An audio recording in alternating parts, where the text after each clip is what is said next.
시사 포커스 박윤경입니다. 애청자 여러분 안녕하십니까? 7월 24일 수요일 시사 포커스 박윤경입니다. 폐교한 학교의 역사와 추억을 기록하는 작업이 진행되고 있습니다. 과거 학교가 마을의 중심이 될 때 마을과 학생들의 추억을 기록하기 위해 시작한 작업이라고 하는데요.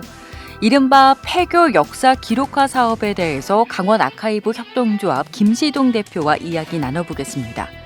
이번 주 키워드 뉴스에선 직장 내 괴롭힘 금지법에 대해 강원 시민사회연구원 재현수 실장이 전합니다.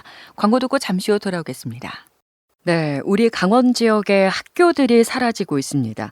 지금까지 폐교된 곳은 모두 458개에 이르는데요. 학교가 사라지면서 추억도 사라지는 것이 아쉬워 이 폐교한 학교들의 역사와 추억을 기록하는 작업이 진행되고 있습니다. 올해는 원주와 홍천 지역이 우선적으로 대상이 됐다고 하는데요. 이른바 폐교 역사 기록화 사업입니다. 흥미롭습니다. 이 작업을 진행하고 계신 강원 아카이브 협동조합 김시동 대표와 이야기 나눠보도록 하겠습니다. 대표님 안녕하세요. 네, 안녕하세요. 김시동입니다. 네, 반갑습니다.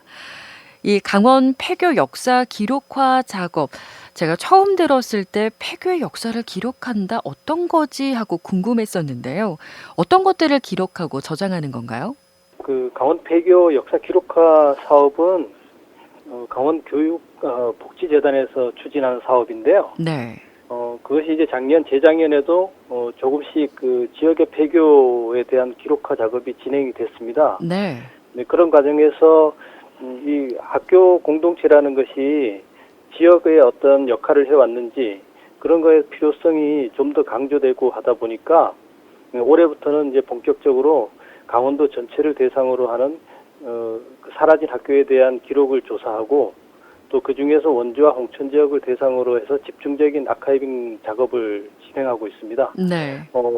폐교 기록화 사업은 어떻게 보면 1982년 이후에 부터 이제 사라진 엄청난 학교가 많은데 예. 좀 전에도 말씀하셨지만 458개교가 없어졌고요. 네. 또 앞으로 한 30개교 정도가 또 문을 닫을 위기에 처해 있습니다. 예. 그리고 그런 것들이 마을 공동체의 어떤 구심적인 역할을 해왔음에도 불구하고 지금에 와서는 그런 어떤 공동체의 어떤 역사 또 그런 역할을 해왔던 학교에 대한 기록들이 전무한 상황에서 강원도 교육청과 강원 교육복지재단에서 전국에서 유일하게 네. 또 최초로 추진하는 사업이라고 할 수 있습니다. 그 사라진 학교에 대한 기록이라면 어떤 것들이 해당이 될 수 있을까요? 다양한 기록들이 있습니다. 저희 아카이브 협동조합은 그 전부터도 이런 마을 공동체 기록화 사업을 해왔기 때문에 사라진 학교들에 대한 기록들을 많이 발굴을 해왔습니다. 네. 그 학교에 대한 기록들을 보면은 예전에는 그 공동체의 모든 공간이 학교를 중심으로 이루어졌기 때문에 네. 그 안에서는 다양한 그 마을의 역사와 또 지역의 역사까지도 포함되어 있고 예. 마을 주민들의 삶과 또 학교를 다녔던 추억들이 고스란히 남아 있습니다. 네. 그런데도 불구하고 그 기록들이 지금 현재 제대로 정리가 되거나 또 체계적으로 보관이 되고 또 그것이 활용될 수가 없는 상황에 있습니다. 네. 근데 그러한 것을 좀 관심 있게 보고 또 그것이 왜 필요한가에 대한 어떤 당위성을 확보하는 그런 작업이 될 수 있고요. 네. 또 현재 또 폐교에 대한 기록화 작업을 진행 중에 있는데요. 그 기록물이 보통 가까운 학교로 이관이 되어 있는데 사실 가보면은 남아 있는 것들이 주로 앨범이라든가 기본적인 그 자료들밖에 없습니다. 네. 또 그것도 전체적인 자료가 다 남아 있는 상황이 아니고 군데군데 남아 있고 많은 틈이 벌어져 있는 그런 상황이죠. 네. 그 기록이라면 문서나 사진 이런 것들로 이제 앞으로 보관을 하게 되는 건가요? 그렇습니다. 저희들이 지금 이제 기록화 작업을 위해서 원주와 홍천 지역에 2개 팀이 나누어져서 현장 조사를 하고 또 폐교 기록물이 이관된 학교에 가서 그 폐교된 학교의 자료들을 디지털 사본으로 전체적으로 저장을 해갔고요. 그리고 이런 것들이 DB화되고 또 그렇게 정리된 자료들이 강원교육복지재단에서 앞으로 장기적으로 폐교 플랫폼을 구축해서 그 학교를 졸업한 사람들과 그 지역에 함께 살아왔던 사람들이 언제나 그 사이트에 접근을 하거나 해서 그 자료들을 이용할 수도 있고 네. 함께 추억을 공유할 수도 있고 그걸 통해서 앞으로 우리의 공동체가 또 최소 단위의 교육 공동체로 활동했던 그런 학교들의 기억들이 다시 재생될 수 있는 그런 작업들로 진행될 예정입니다. 네. 참 말씀을 들어봤을 때는 쉽지 않은 작업일 것 같은데 혹시 지금까지 발굴하신 기록들 가운데 좀 인상 깊었던 부분들 있으실까요? 상당히 많죠. 사실 뭐 이 학교라는 것이 예전에 그 인구가 아주 농촌 인구가 많을 때 급속적으로 그 학교들이 늘어났다가 또 도시화가 되고 도시로 떠나면서 학교들이 문을 닫은 경우가 많습니다. 네. 특히 뭐 폐광 지역 같은 경우는 더욱 그런 것들이 뭐 3,000명씩 되던 학교가 뭐 10년도 안 돼서 순식간에 폐광이 되면서 광산이 문을 닫으면서 바로 사라지는 그런 예. 모습도 볼 수 있었고요. 예. 또 특히 원주나 홍천 지역 같은 경우도 다녀보면은 뭐 70년대, 80년대 학생 수가 1,000명씩, 2,000명씩 되던 그런 학교들이 순식간에 없어지고 옆에 다른 학교로 통합이 되는 그런 상황들이 상당히 많이 있었는데요. 네. 그런 과정에서 우리가 학교에서 볼 수 있는 다양한 역사들을 우리가 볼 수가 있거든요. 예. 어떻게 보면은 방공과 관련된 그런 다양한 기록물들, 네. 또 그리고 새마을 운동과 관련된 다양한 기록들, 예. 그런 것들이 곧 학교와 마을과의 각계 연계, 그리고 우리 지역사회, 또 크게 봐서는 우리나라의 역사의 한 축으로서 충분히 감당을 했다고 볼 수 있거든요. 예. 그런데 그런 자료들도 하나하나 발굴함으로 해서 다양한 분야의 콘텐츠로서의 것이 다시 재해석되고 또 기록으로서의 충분한 가치로 활용될 것이라고 봅니다. 네.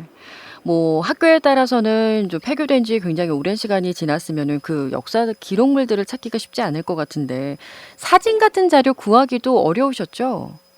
많이 어렵습니다. 사실 예. 이 아카이빙 작업이라는 것이 문서를 보거나 앉아서 할 수 있는 작업들이 아니기 때문에 네. 거의 현장에 가서 직접 현장에 있는 그 사람을 만나 인터뷰를 하거나 현장에서 그 자료를 발굴하고 수집하는 작업이기 때문에 예. 상당히 먼 거리거든요. 홍천 그렇죠. 지역 같은 경우는 뭐 정말 먼 지역이기도 하고 또 원주도 마찬가지고 네. 그런 작업들로 이루어지기 때문에 쉽지 않은 작업이지만 또 이런 것들이 누군가 해야 되고 또 이런 기록들이 한 군데 체계적으로 모아져야지만 된다는 그런 어떤 가치에 대한 그런 소명 때문에 다니는 거죠. 뭐. 네. 몇 분이서 활동하세요? 지금 이제 홍천 쪽은 교육복지재단의 자문위원님 2분하고 또 연구원들 2분하고 이렇게 4분이 다니고요. 예. 예. 원주는 지금 저하고 또 자문위원님하고 일단 2분이 다니고 있고요. 아이고, 예. 네. 다 다니시려면 정말 바쁘실 것 같은데 지금 계시는 곳이 강원 아카이브 협동조합이잖아요. 네네. 네, 아카이브라는 것이 이제 기록 보관소의 그런 뜻을 갖고 네. 있는데 네. 혹시 그 폐교 관련한 기록 이외에 또 다른 것들도 뭐 기록하는 일들 뭐 하시고 계시나요? 예, 저희 그 아카이브 협동조합은 2013년도부터 이제 설립이 되어서 지금까지 쭉 강원도의 어떤 기억과 기록을 보존하자 그런 의미에서 기억은행이라는 그런 의미도 갖고 있는 조합이고요. 예. 또 2009년부터는 시민들과 함께 시민 기록화 작업을 계속 추진해서 뭐 지역 기록화 작업을 하면서 원주 지역 같은 경우는 각 면별로 마을 공동체 기록화 작업을 하고요. 네. 현재는 강원 산불 시민 아카이빙 작업이라든가 산불이 크게 났잖아요. 4월 달에. 네. 대형 산불에 대한 기록화 작업을 시민들과 함께하는 그런 산불 기록단 그리고 뭐 시민 아카이빙 프로젝트도 함께 진행하고 있고요. 네.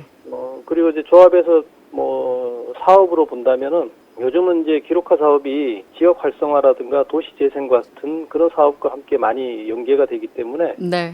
원주 같은 경우는 봉산동의 어떤 마을 아카이빙 작업이라든가 그리고 뭐 그 원주가 협동조합의 어떤 상징적인 도시라서 협동조합 성장사에 관련된 그런 기록화 작업도 함께 지금 진행하고 있습니다. 네. 강원도와 관련된 어떤 역사 기록하는 일들에서는 좀 많이 좀 활동을 하고 계시는 것 같은데요.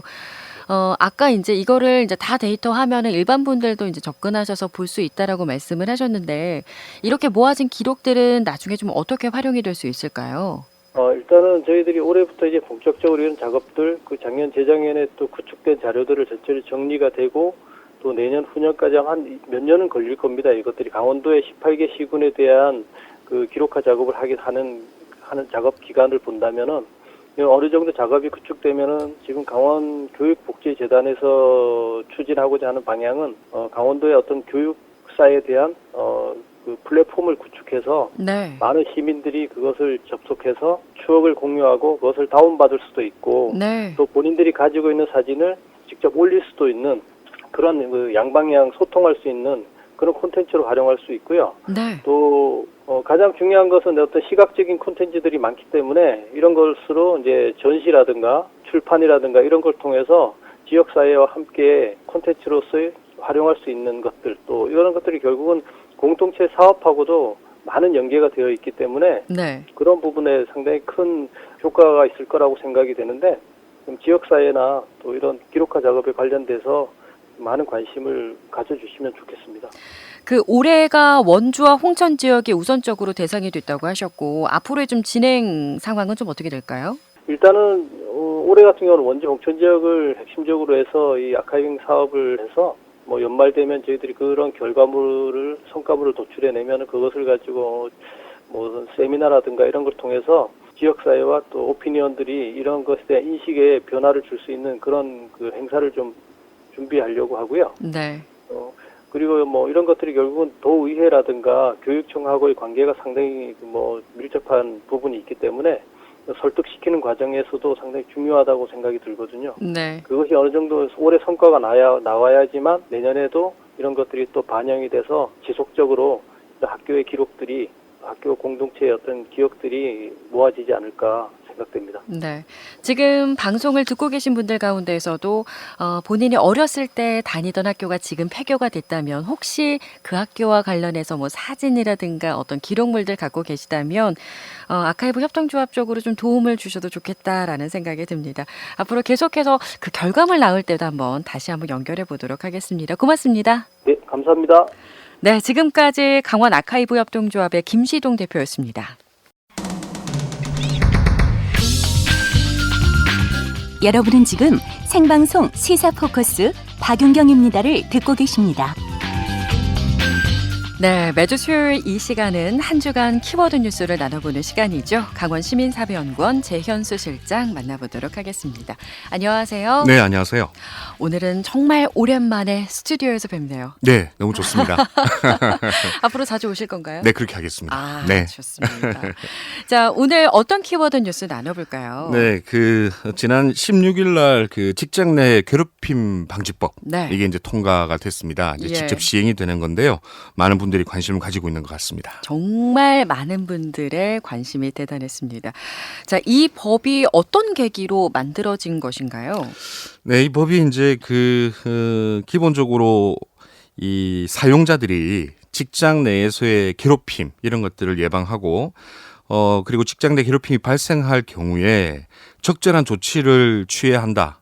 이 의무를 좀 이제 강제할 수 있는 그런 법의 내용을 담고 있다고 말씀을 드릴 수 있을 것 같고요. 네. 아마 많은 회사원들이 그만두고 싶다 이런 생각이 많이 들 때가 있지 않습니까? 예. 근데 여러 가지 요인이 있겠지만 특히 상사에 의한 갑질 이런 것들로 인한 스트레스 때문에 그런 네. 경우가 많이 생기는데요. 네. 자, 이런 것들을 어떻게 예방하고 발생했을 경우에 어떻게 조치할 것인가 이런 부분들을 이제 법으로서 명시를 했다 이렇게 볼 수 있을 것 같습니다. 네. 사용자, 그러니까 회사가 직장 내 괴롭힘을 예방하고 또 발생 후에도 적절한 조치를 취해야 한다. 이 부분이 핵심인데 구체적으로 살펴볼게요. 어떤 행위들이 금지가 되는 걸까요? 기본적으로 사용자 또는 근로자가 직장에서의 지위 또는 관계 등의 우위를 이용해서 업무상 적정 범위를 넘어서 다른 근로자에게 신체적, 정신적 고통을 주거나 근무 환경을 악화시키는 행위, 뭐 이런 모든 내용들을 금지하는 이런 내용이 기본이라고 볼 수 있을 것 같은데요. 네. 이 본연의 업무와 상관없이 모두가 끌이는 힘든 업무를 부여하거나 업무 외에 대화나 친목 모임에서 제외하는 등의 이런 행위들이 대표적이라고 볼 수 있습니다. 좀 쉽게 예를 들어보면 예컨대 행사를 위한 기획안을 만들어 보라. 네. 그랬는데 이 기획안이 마음에 들지 않는다. 상사 입장에서. 네. 그래서 다시 이제 반려가 되는 거죠. 네. 이 경우는 갑질인 것 같습니까? 안 되지 않을까요? 그렇습니다. 예. 이 행위는 이제 해당이 안 되고요. 네. 예를 들면 빨리 회식 날짜를 잡아라. 계속 네. 독촉을 한다. 네. 이건 어떨 것 같습니까? 그것도 안 되지 않을까요? 이건 괴롭힘에 해당됩니다. 그래요. 예. 그래서 이제 이런 것들이 약간 애매하긴 합니다만은 네네네. 이 지금 법에서는 이런 내용들을 적절하게 이렇게 규정은 하고 있다 이렇게 볼 수 있을 것 같습니다. 예. 그리고 피해가 발생한 이후에 그 후속 조치에 대해서도 법령에 이제 담고 있는데요. 네. 일단 직장 내에서 괴롭힘이 발생이 되면은 피해자뿐만 아니라 목격자 누구라도 사용자에게 신고를 할 수 있게끔 이렇게 되어 있습니다. 네. 그러면 이제 신고가 이루어지고 나서 사용자가 해야 될 조치가 있지 않겠습니까? 그렇죠. 일단 사실 확인을 위한 조사를 하게끔 되어 있고요. 네. 직장 내 괴롭힘이 발생한 경우에 피해 근로자의 의견을 들어서 행위자에 대하여 징계, 근무 장소 등의 변경 이런 것들 등 해서 필요한 조치를 강구할 수 있게끔 이렇게 되어 있습니다. 네. 그리고 피해자가 이제 요청을 하게 되면은 근무 장소의 변경이라든가 배치 전환, 유급 휴가 이런 명령 등을 포함해서 적절한 조치를 취하게끔 이렇게 되어 있고요. 네.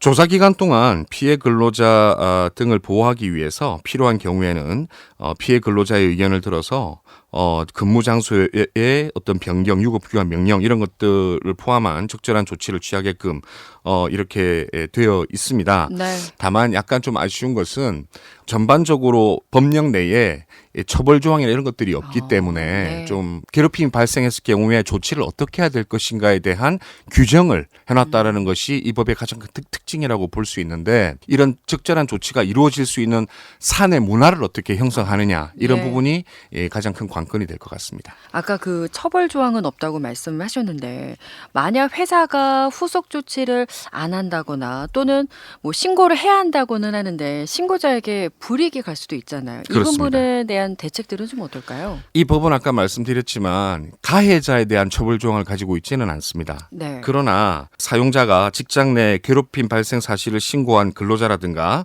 피해 근로자 등에 대해서 해고나 그 밖에 불리한 처우를 해서도 안 될 뿐만 아니라요. 네. 이를 위반한 경우에 3년 이하의 징역 또는 3천만 원 이하의 벌금에 처하도록 이렇게 되어 있는데 네. 이 내용들은 피해자에 대한 조치가 아니라 이 회사가 부담해야 될 조치다. 이렇게 보시면 좋을 것 같습니다. 네.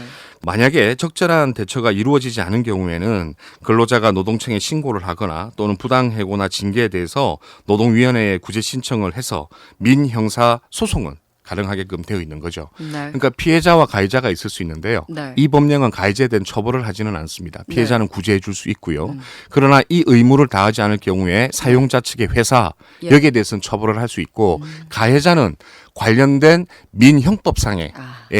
관련된 법령에 의해서 네. 이제 소송을 걸거나 고발을 해서 처벌을 할 수 있게끔 이렇게 되어 그래요. 있다고 볼 수 있습니다.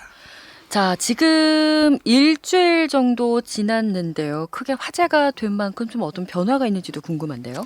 일단 많은 관심을 얻고 있는 건 틀림없는 사실인 것 같고요. 네. 우리 사회에서 이 직장 갑질 문제, 사실은 저는 제일 인상에 남는 직장 갑질 문제 중에 하나가 그 실제로 그 3년 전에 30대 현직 검사가 이 부장 검사의 괴롭힘 때문에 네. 극단적인 선택을 한 적이 있었습니다. 예, 예. 검사가 직장 갑질 때문에 그런 일을 벌일 만큼 사실은 직장 갑질 문화라는 것이 우리 사회에 굉장히 만연하다고 볼 수 있는데 이런 부분들을 해소하는 데 있어서 큰 역할을 할 수 있을 것이다 이런 기대를 가지고는 있습니다. 다만 아직까지 좀 아쉬운 대목들이 있는데요. 이 법에 좀 몇 가지 사각지대가 있습니다만은 정부는 홍보 등을 통해서 계도 활동 이런 부분들만 언급하고 있는 것도 조금 아쉽기도 하고요. 네. 법 시행 다음 날인 17일 고용노동부가 화제 속에서 사례별 매뉴얼을 내놓으면서 이 법 정착을 위해서 당분간은 계도 활동에 집중을 한다 이런 계획들을 밝히고는 있습니다. 예. 하지만 말씀드렸다시피 처벌 조항이 있는 법령도 아니고 또 이게 네. 과연 회사들이 잘 조치대로 법령대로 조치를 해 나갈 수 있을까 이런 부분에 대한 우려 네. 이런 부분들이 분명히 있고 법에서도 약간 좀 사각지대가 있다 이런 여론이 있습니다만은 글쎄요 아직 시작 초기니까 조금 더 두고 봐야 될 것 같습니다. 네. 그 말씀하신 법의 사각지대라는 게 좀 어떤 것들인가요?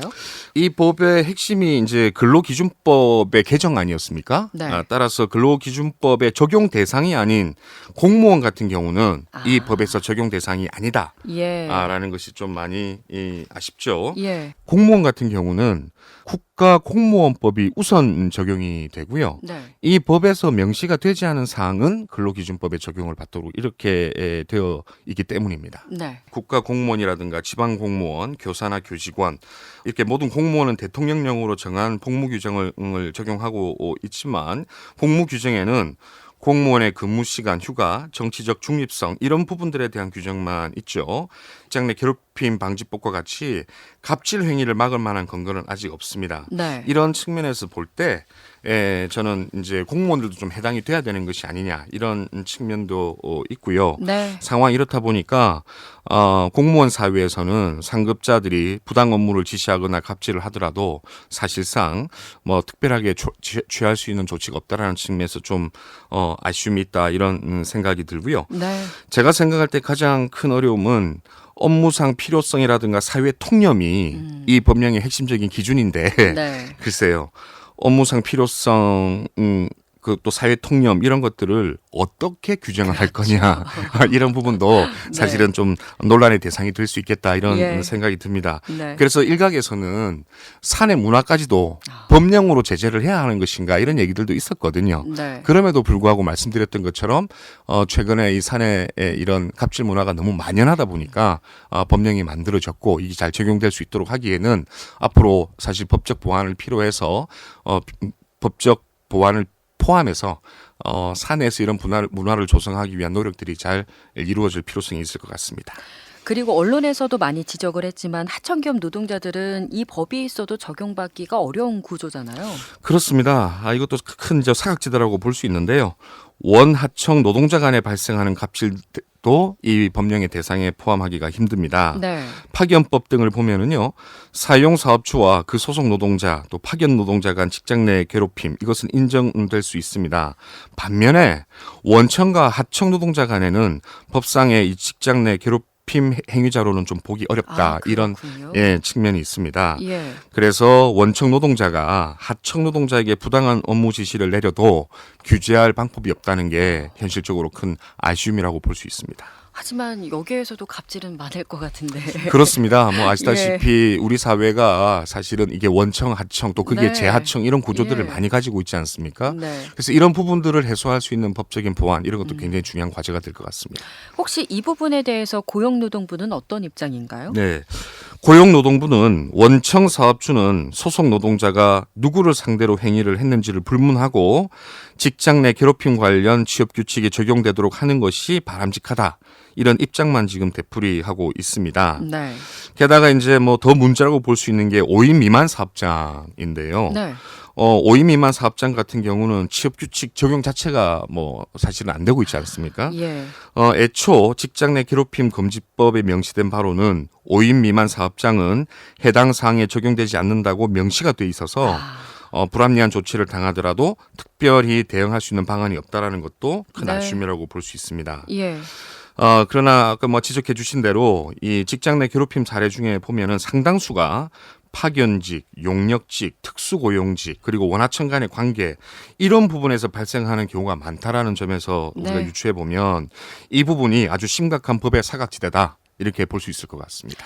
취지도 좋고 꼭 필요한데 정말 보호받아야 될 사람들이 이 법의 보호를 받지 못하는 그런 아쉬움들이 있네요. 그렇습니다. 그래서 사실은 말씀드렸지만 법만으로 해결할 수 없는 부분들이 좀 있기 때문에요. 네. 이런 사각지대를 법적 제도적으로 보완할 방안들이 좀 더 강구가 돼야 될 필요성이 있겠다라는 말씀을 드리고 네. 이게 또 적용이 되려면 사실은 근로기준법에 대한 또 다른 또 개정들이 필요한 부분도 있습니다. 네. 그러나 더 중요한 것은 말씀드렸지만 다양한 홍보, 계도 활동들을 기반으로 해서 그게 전부는 아니지만 그런 내용을 통해서 우리 사회의 문화를 어떻게 바꿀 것인가 이런 부분들에 대한 고민도 상당히 중요한 과제가 되지 않을까라는 생각이 듭니다. 네. 그리고 뭐 기본적으로 여러 가지 좀 말씀을 드릴 수 있겠습니다만은 국회 환노위에서 한 조사 결과를 보면 직장 내 괴롭힘 한 건당 사회적 손실액이 1,548만 원이다. 이런 이제 보고된 내용이 있더라고요. 1,548만 원. 이게 이제 한 건당 손실액이니까요. 사실 우리 사회에 이 직장 내 괴롭힘이라는 사례가 얼마나 많겠습니까? 그러니까요. 엄청난 사회적 비용을 부담하고 있다라는 측면에서는 우리 사회가 보다 윤리적이고 도덕적 면뿐만 아니라 경제적이고 효율적인 측면을 따지더라도 이 직장 내 방지법은 반드시 좀 개선이 돼야 된다라는 측면을 말씀을 좀 드리고 싶은 부분이 있고요. 네. 지금 제일 좀 고민스러운 부분은 네.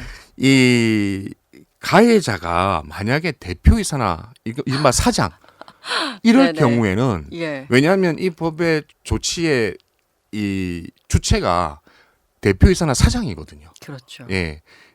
문제가 발생했을 경우에 이걸 처리해줘야 될 사람이 대표이사인데 본인이 셀프로.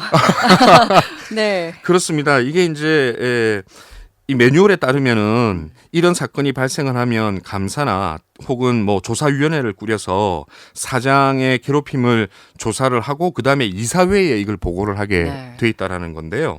그런데 이사회나 감사가 없는 회사도 많고요.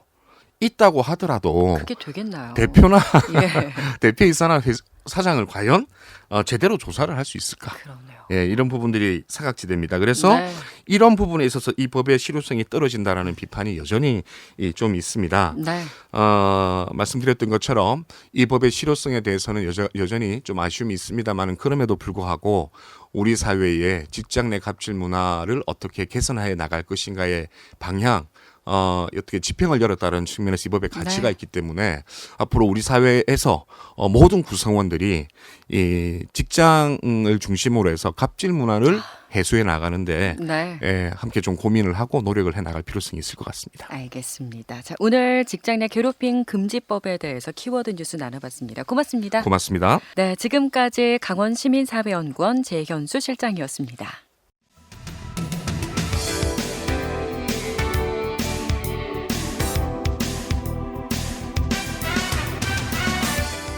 네, 시사포커스 박윤경입니다. 준비한 소식 여기까지입니다.